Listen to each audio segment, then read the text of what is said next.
Atos capítulo 2 é um capítulo essencial dentro de todo o livro de Atos dos Apóstolos, porque aqui nós vemos o cumprimento daquilo que Jesus havia prometido no capítulo anterior. Fiquem em Jerusalém até que do alto vocês sejam revestidos de poder, e vocês, ao receberem o poder do Espírito Santo, serão as minhas testemunhas em Jerusalém, na Judéia, Samaria e até os confins da terra.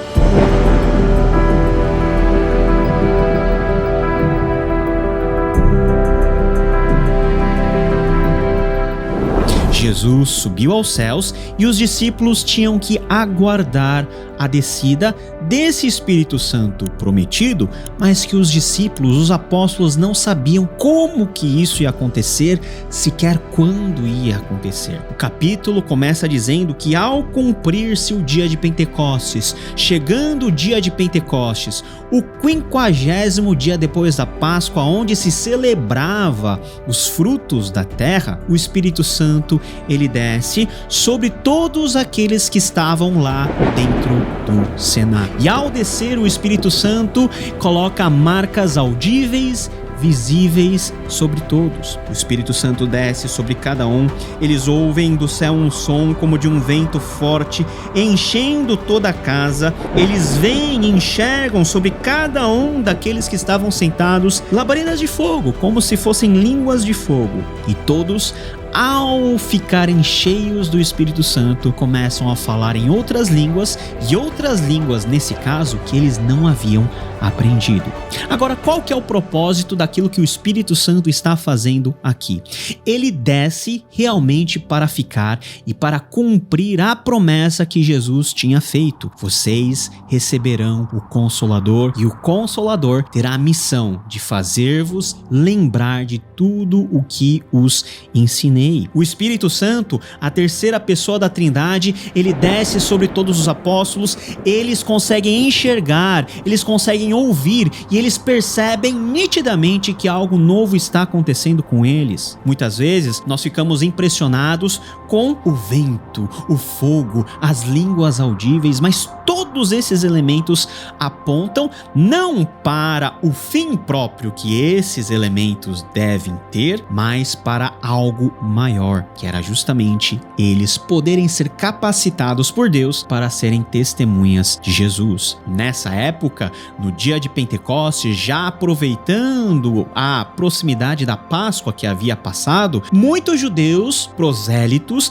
e muitos judeus que viviam em diversas partes do mundo mediterrâneo estavam em Jerusalém. Muitos desses que tinham ascendência judaica, nem o hebraico e nem o aramaico eles falavam.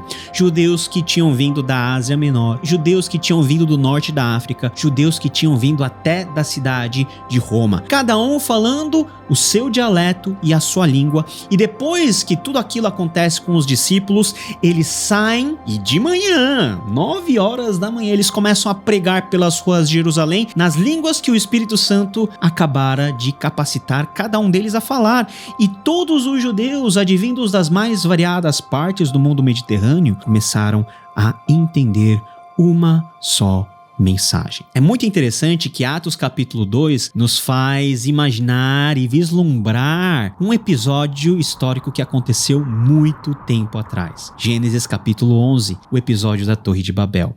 A Torre de Babel é o símbolo do orgulho humano humilhado por Deus, quando todos os povos que falavam uma só língua foram todos eles confundidos a falarem várias outras línguas e eles não terem uma unidade. Aqui em Atos nós vemos o reverso daquilo que aconteceu na Torre de Babel. O Espírito Santo, ao descer sobre os discípulos e os apóstolos, os capacita a falar nas línguas variadas para que eles pudessem entender uma só mensagem. E que mensagem era esta? Era a mensagem do Evangelho. Todos ficam perplexos, atônitos, não entendem como simples galileus poderiam falar línguas que eles, vindos de várias partes do mundo mediterrâneo, poderiam entender com tanta fluência. Eles ficam assustados. O que será que estava acontecendo? E outros começam a zombar, dizendo: olha, são 9 da manhã e eles já estão bêbados. Então, neste momento, Pedro, aquele que fora restaurado pelo Senhor Jesus, aquele que começa a assumir uma proeminência aqui em Atos, ele levanta-se e começa a pregar em voz alta a primeira pregação pública da igreja que nasce com a descida do Espírito Santo. A igreja,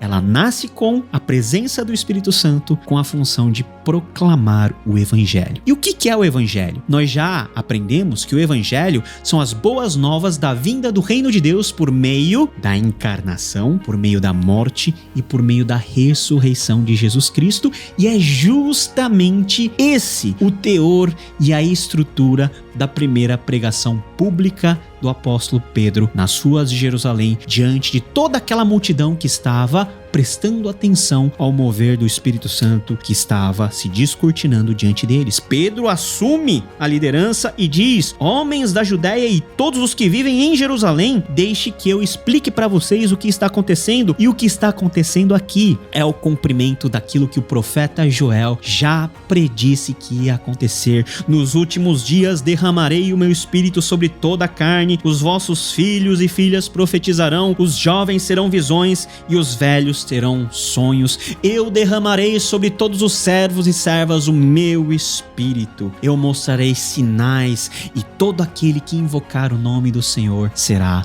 salvo. Era o grande chamado da salvação que o Espírito Santo estava fazendo por meio de Pedro. E esse chamado à salvação está intimamente relacionado ao corpo da mensagem que conduz à salvação, que é o Evangelho. O que é o Evangelho? Pedro começa a dizer o seguinte: olha, israelitas, Jesus de Nazaré foi aprovado por Deus diante de vocês, mas vocês o mataram. Pedro já leva em consideração que Jesus Cristo é uma pessoa histórica. Ele nasceu, e ele nasceu para ser morto por todos aqueles que estavam lá. Os judeus mataram Jesus, mas a morte não pôde deter Jesus. Jesus foi pregado na cruz, mas ele ressuscitou ao terceiro dia. E Pedro, ele se apropriando da profecia que está lá no Salmo 16, ele diz o seguinte: olha, Davi mesmo, ele profetizou, dizendo que o santo do Senhor não iria ver a corrupção da carne. Jesus, esse Jesus que nós anunciamos, que vocês mataram, Deus o ressuscitou. Deus o ressuscitou dentre os mortos e o fez Senhor e Cristo. Olha só, todo o Evangelho está contido nessa primeira pregação de Pedro. Jesus é um ser real. Ele veio para morrer pelos nossos pecados.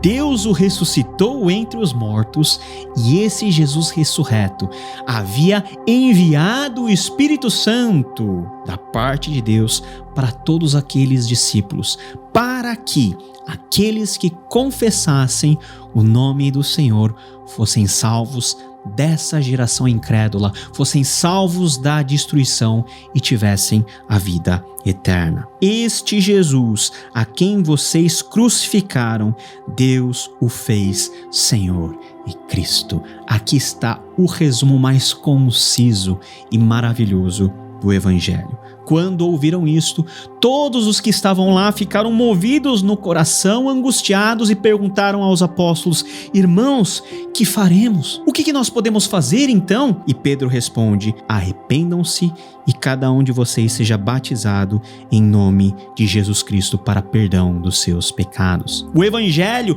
ele tem a ver com Jesus Cristo, mas também naquilo que Jesus Cristo ressurreto faz na nossa vida. O Evangelho são as boas notícias desse reino de Deus na qual nós somos convidados a estar, para a qual nós somos convidados a entrar por meio daquilo que Jesus fez. E para nós fazermos parte do novo povo de Deus, que é inaugurado aqui, basta que nós nos arrependamos, basta que nós sejamos batizados em nome de Jesus. E essa promessa da salvação é para eles, para os seus filhos, para todos os que estão longe. Não haveria mais, com a descida do Espírito Santo, uma barreira étnica, só os judeus podem ser salvos. Não há mais uma barreira etária, só os adultos são salvos. Não há mais nenhuma barreira social, qualquer tipo de barreira. Todas elas são transpostas pelo Evangelho, que de todos e muitos nos faz um só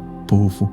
Esse povo cheio do Espírito Santo. Esse povo, por conhecer o Espírito Santo, tem comunhão com esse Jesus que veio, com esse Jesus que morreu por nós e com esse Jesus que está ressurreto e assentado à destra de Deus. Com muitas outras palavras, os apóstolos diziam: salvem-se dessa geração corrompida. E o mover do Espírito Santo nesse dia foi tão maravilhoso que 3.000 pessoas foram salvas. E quando nós falamos 3.000 pessoas, a contagem era apenas de homens. Provavelmente o triplo desse número, mais de 10.000 pessoas foram alcançadas por uma única mensagem, a mensagem do Evangelho. Aquilo que nós proclamamos como testemunhas de Jesus, movidos pelo poder do Espírito Santo, tem um teor simples. Basta que anunciemos que Jesus veio, que Jesus morreu por nós, que Jesus ressuscitou, que Jesus foi colocado na posição de Senhor e Cristo, e quando nós nos arrependemos, temos nele a salvação. Toda a comunidade cristã que começou a ser formada nesse dia, ainda dentro das amarras e dentro do guarda-chuva do judaísmo, eles começaram a viver essa nova realidade. Eles começaram a estar juntos, se dedicando ao ensino dos apóstolos, tendo comunhão no partir do pão, que é uma referência à própria celebração da ceia do Senhor, e às orações. É a vida da igreja que está começando aqui, e eles faziam isso de forma simples, com simplicidade, com temor no coração. Eles não estavam mais vendo quem tinha mais ou quem tinha menos, mas quem tinha mais vendia suas propriedades para atender a necessidade daqueles que precisavam, e todos os dias estavam lá reunidos, partindo pão de casa em casa, com alegria e sinceridade no coração. E aquilo que o Espírito Santo estava fazendo por meio do seu povo era também no sentido de que todos que estavam ao redor tivessem simpatia daquilo que estava acontecendo. Era o bom testemunho. As pessoas não estavam talvez concordando com tudo que estava acontecendo, mas eles notaram que algo estava acontecendo com esses seguidores de Jesus, o Nazareno. Qual é o testemunho que nós, que somos parte da igreja, nós temos o Espírito Santo dentro de nós, temos a dar ao mundo? Esse capítulo nos ensina que nós, em primeiro lugar, devemos ser testemunhas de Jesus Cristo e da mensagem do Evangelho. Mas essa mensagem do Evangelho tem que mover com cada célula viva dentro do nosso corpo, tem que fazer com que nós, que somos o seu povo, vivamos de forma a refletir os valores benditos, graciosos desse Evangelho, de maneira que quem está fora está vendo o que está acontecendo e fica admirado e tem simpatia. E é nisso que Deus, ele foi acrescentando diariamente os que iam sendo salvos. Deus, ele enviou o seu Espírito Santo. Jesus, ele colocou esse Espírito Santo na vida de cada crente, para que todos eles, todos nós, pudéssemos ser capacitados com o seu poder, desse Espírito Santo que é a terceira pessoa da Trindade, para sermos testemunhas de Jesus. Tudo o que aconteceu no começo do capítulo, o vento, o fogo, as línguas audíveis, tudo isso não é o propósito central, mas é por meio de tudo isso, de todos esses fenômenos, que Deus quer atingir um propósito muito mais adiante, que é anunciar, que é testificar, que é fazer com que cada um de nós sejamos testemunhos e testemunhas desse Jesus Cristo, aquele a quem Deus o fez Senhor e Cristo. O Senhor, o nosso Rei soberano, o nosso Cristo, o nosso Messias prometido. É o Espírito Santo que nos faz hoje, na ausência física de Jesus aqui no mundo, nós sempre olharmos para Ele, porque era esse Espírito que Jesus ia enviar para não nos deixar órfãos.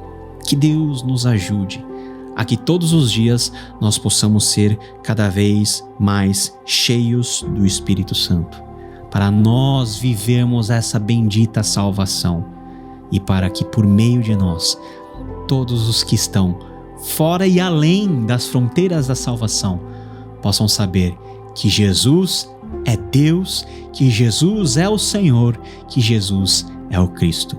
Anuncie o Evangelho no poder do Espírito Santo, que Jesus veio, que Jesus morreu por nós na cruz, que Jesus ressuscitou e que Jesus, esse Jesus, nos faz parte e nos convida a sermos o seu povo peculiar.